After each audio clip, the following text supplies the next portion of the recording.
नमस्कार दोस्तों, आज हम भारत में एनजीओ के लिए कुछ महत्वपूर्ण अपडेट्स पर चर्चा करेंगे। तो चलिए शुरू करते हैं। हाल ही में भारत सरकार ने विदेशी अंशदान विनियमन अधिनियम यानी FCRA के तहत पंजीकृत सभी एनजीओ के लिए एक महत्वपूर्ण निर्देश जारी किया है। बड़ी खबर क्या है? आइए इसे विस्तार से समझते हैं। गृह मंत्रालय ने एक नोटिफिकेशन जारी किया है जो काफी अहम है। अब एनजीओ को अपने प्रमुख अधिकारियों या सदस्यों में किसी भी तरह के बदलाव की विस्तृत जानकारी देना अनिवार्य है। और सबसे महत्वपूर्ण बात यह है कि यह जानकारी 45 दिनों के भीतर देनी होगी, भले ही उनका FCRA लाइसेंस नवीनीकरण आवेदन अभी लंबित हो। यह क्यों महत्वपूर्ण है? इसका उद्देश्य पारदर्शिता और जवाबदेही बनाए रखना है, ताकि एनजीओ सुचारू रूप से और कानूनी ढांचे के भीतर काम करें।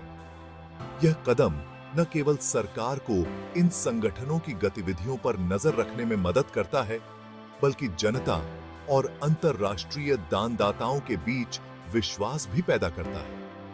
अब आप सोच रहे होंगे कि इतनी सख्त समय सीमा की अचानक क्या आवश्यकता है? इसका उत्तर एनजीओ क्षेत्र के भीतर पारदर्शिता की बढ़ती आवश्यकता में निहित है।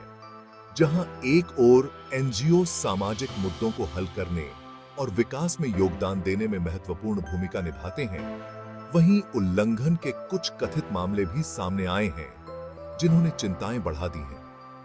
यह निर्देश एक दोधारी तलवार की तरह है।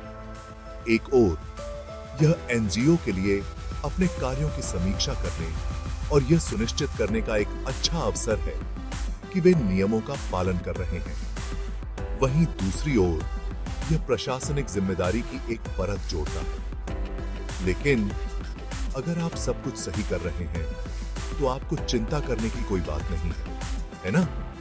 तो अब एनजीओ को क्या करना चाहिए?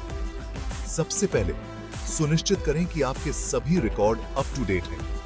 आपके नेतृत्व या सदस्यता में कोई बदलाव, उस जानकारी को 45 दिनों के भीतर गृह मंत्रालय के पोर्टल पर जमा करें। यह न केवल आपको अधिकारियों के साथ अच्छी स्थिति में बनाए रखेगा, बल्कि आपके मूल्यवान काम में किसी भी तरह की रुकावट से बचने में भी मदद करेगा। संक्षेप में, यह नया निर्देश एनजीओ क्षेत्र में अधिक पारदर्शिता और जवाबदेही की दिशा में एक कदम है। यह याद दिलाता है कि जब आप वहां बदलाव ला रहे हैं, तो नियमों का पालन करना भी उतना ही महत्वपूर्ण है। आज के अपडेट के लिए बस इतना ही। अधिक जानकारी और अपडेट के लिए लाइक, शेयर और सब्सक्राइब करना न भूलें। सूचित रहें, नियमों का पालन करें और बदलाव लाते रहें। शुभ